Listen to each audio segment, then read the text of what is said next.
बिस्मिल्लाहिर्रहमानिर्रहीम। अस्सलामु अलैकुम। बाबर अवान।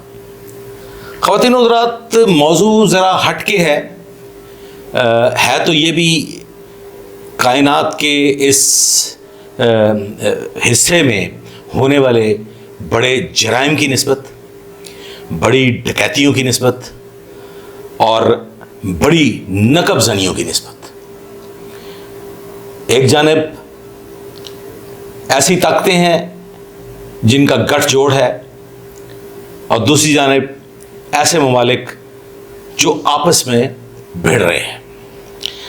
जब इस मौजू पर रिसर्च कर रहा था तो मुझे अल्लामा इकबाल साहब के कुछ अशार पढ़ने का मौका मिला। सबसे पहले तो मैं ये गुजारिश कर दूं कि ये अशार क्या हैं और जो मैं समझ सका हूँ क्या वही आप लोग भी समझ पा रहे हैं, इस पे आज बहस करेंगे।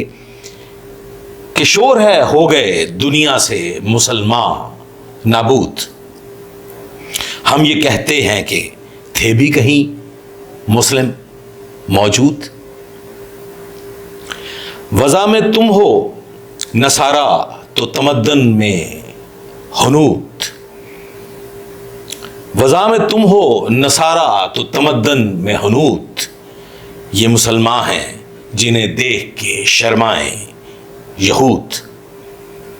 यूं तो सैयद भी हैं, मिर्ज़ा भी हो, अफ़गान भी हो, तुम सभी कुछ हो, बताओ तो मुसलमान भी हो।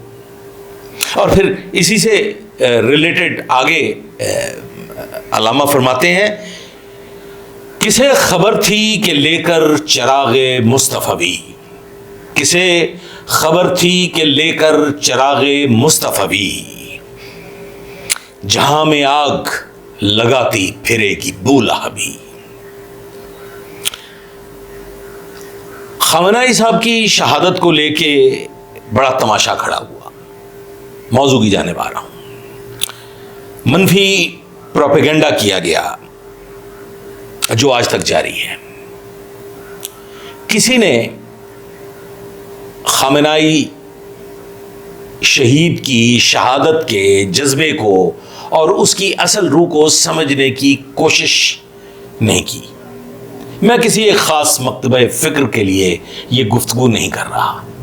मेरा टारगेट कतई तौर पे मुसलमान नहीं है। मेरा टारगेट है ऐसे इंसान जो जुल्म के खिलाफ आवाज़ बुलंद करते हैं, जो जुल्म के खिलाफ बोलते हैं, जो इस कायनात पे होने वाले ऐसे भयानक जराइम की निस्बत आवाज़ उठाते हैं। और किसी हद तक मेरी कोशिश है कि शायद कि तेरे दिल में उतर जाए मेरी बात, शायद कि मुसलमान जो कलमा मोहम्मद सल्लल्लाहु अलैहि वसल्लम के दावेदार तो हैं, जो हज़ूर सल्लल्लाहु अलैहि वसल्लम की नबूवत के अलम बरदार तो हैं, जो खुद को मुसलमान तो कहते हैं, लेकिन क्या उसवाए मोहम्मद सल्लल्लाहु अलैहि वसल्लम की एक मामूली सी झलक भी उनमें दिखाई देती है या नहीं। ख़ामेनी साहब की शहादत से कबल एक बहुत बड़ा हमला हुआ,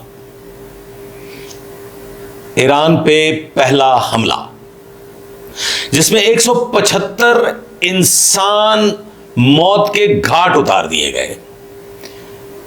ख़वातीन हज़रात, 150 बच्चे लुकमाए अजल बन गए। क्या वो इंसान न थे? क्या उन्हें जीने का हक नहीं था?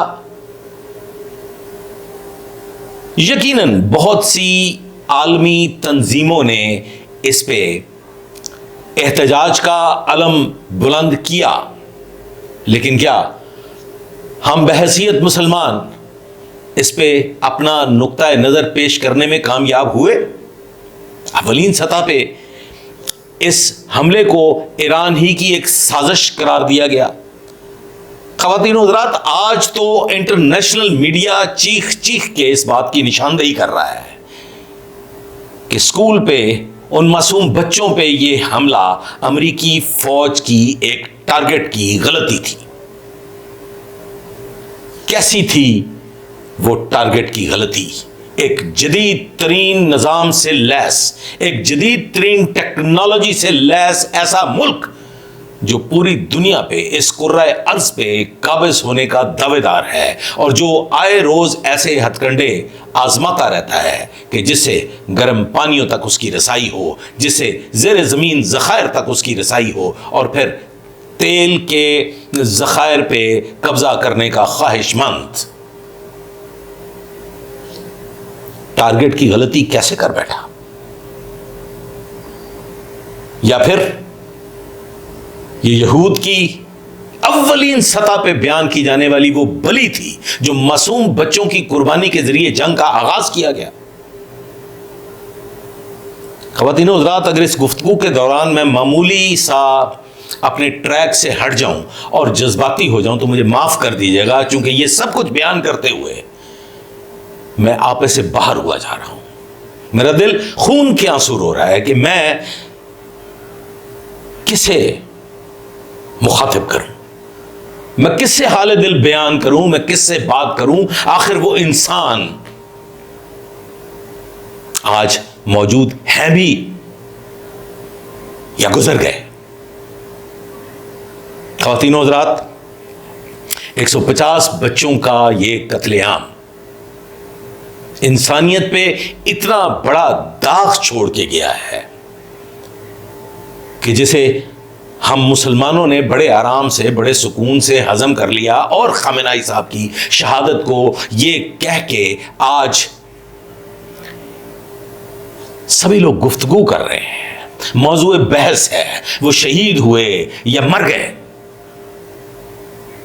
ख़वातीन और हज़रात, 1400 साल पहले इसी नौयत की एक कुर्बानी पेश की गई खानदान रिसालत की जानिब से, इसी नौयत की एक कुर्बानी पेश की गई हुसैन अलैहिस्सलाम की जानिब से, जिन्होंने अपने पूरे खानदान को कुर्बान करके इस्लाम को एक नई रूह बख्श दी।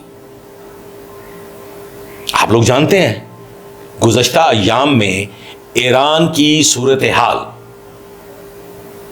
थर्ड वर्ल्ड कंट्री, मैं तो इसे थर्ड वर्ल्ड भी नहीं कहूंगा, 8th वर्ल्ड कंट्री पे कितने मजालम ढाए गए, 5th जनरेशन वॉर का हिस्सा बनाया गया, इंटरनेशनल लेवल पे टारगेट किया गया और कई दहाइयों से नानो नफका से महरूम ऐसा मुल्क जिसे ना खुल के तिजारत की इजाजत थी, जिसे ना खुल के जीने की इजाजत थी, जिसे ना खुल के सांस लेने की इजाजत थी, उस पे शबखून मारा गया। मुमकिन था ख़वातीन और हज़रात, मुमकिन था कि खामेनाई साहब अपने अहले खाना समेत, अपने बच्चों समेत किसी बंकर में चले जाते, खुद को बचा लेते, लेकिन सुन्नत हुसैनी को पूरा करने के लिए ये कुर्बानी, ये शहादत उन्होंने ऑप्ट की। खुद से अपना खून इस कायनात पे दोबारा दीन और इस्लाम के गलबे को जिंदा करने के लिए और नई रूह फूंकने के लिए खामेनाई साहब ने अपनी जान का नजराना पेश किया और साथ ही साथ अपने खानदान की कुर्बानी पेश की, अपने मासूम बच्चे भी कुर्बान किए। और एक बार फिर दीन के, इस्लाम के उस इनकलाब को जिंदा कर दिया जिसे शायद खामेनाई साहब के खून की अशद जरूरत थी। ईरान की सरजमीन को, बल्कि कुल आलम इस्लाम को शायद खूने खामेनाई से सींचना जरूरी था। बसूरत दीगर मुर्दा माशरा, मुर्दा कौम, जज्बात से आरी कौम शायद दोबारा तरोताजा ना हो सकती और बाकी तो सब वैसे ही सो रहे हैं। बाकी तो वैसे ही शायद मुर्दा हो चुके, जिस्म से रूह जाती रही, लेकिन कहीं ना कहीं एक चिंगारी बाकी थी जो शायद सिर्फ ईरान में बाकी थी, और ईरान के खामेनाई ने उस चिंगारी को एक बार फिर भड़का दिया और बता दिया आलम इस्लाम को कि एक हो मुस्लिम हरम की पासबानी के लिए नील के साहिल से लेकर ता बखा के काशगर। ख़वातीन हज़रात, कभी आपने गौर किया, कभी सोचा कि हम कौन हैं, हम क्या कर रहे हैं, हमारी सोच क्या है, हमारी फिक्र क्या है, हमारी जुस्तजू क्या है? हम चंद लोग बैठते हैं मुख्तलिफ परफ्यूम्स डिस्कस करते हैं, हम चंद लोग बैठते हैं मुख्तलिफ ड्रेसेस डिस्कस करते हैं, हम चंद लोग बैठते हैं जदीद मोबाइल फोन्स को डिस्कस करते हैं, हम चंद लोग बैठते हैं और जदीद जिंदगी के असलूब को डिस्कस करते हैं। क्यों? कभी आपने सोचा कि उस बेहंगम गुफ्तगू का आखिर मकसद क्या है? मैंने तो शायद बचपन में यह पढ़ा था, और शायद मेरे दिल के किसी ना किसी कोने में, मेरे दिमाग के किसी ना किसी कोने में मेरे आबाओ अजदाद का बताया वो सबक आज तक मौजूद है कि हमें हकीकी जिंदगी की तरफ बढ़ना है, और उस हकीकी जिंदगी की तरफ बढ़ने के लिए शायद हमें खालिक कायनात की कुर्बत की जरूरत है, शायद खालिक कायनात की जानिब बढ़ने की जरूरत है। हम अहले तशय्यो की बात कर लेते हैं, अहले तशय्यो नारा हैदरी बुलंद करके शायद ये ख्याल में है, शायद ये सोच रहे हैं, शायद ये तसव्वुर किए हुए हैं कि अली आएंगे, उनका बाजू थामेंगे और पुल सिरात से लेके गुजर जाएंगे और आखिर ठिकाना उनका जन्नत है। मेरा ईमान भी कुछ ऐसा ही है। मैं भी शायद यही सोचता हूं कि अली आएंगे, शायद मरने के बाद मेरी लहद पे अली आएंगे और मुझे अपने साथ जन्नत की जानिब ले जाएंगे। वो मेरी पुल सरात के सफर को आसान बना देंगे, यकीनन आसान बनाएंगे, लेकिन ख़वातीन और हज़रात ऐसे नहीं जैसे हम सोच रहे हैं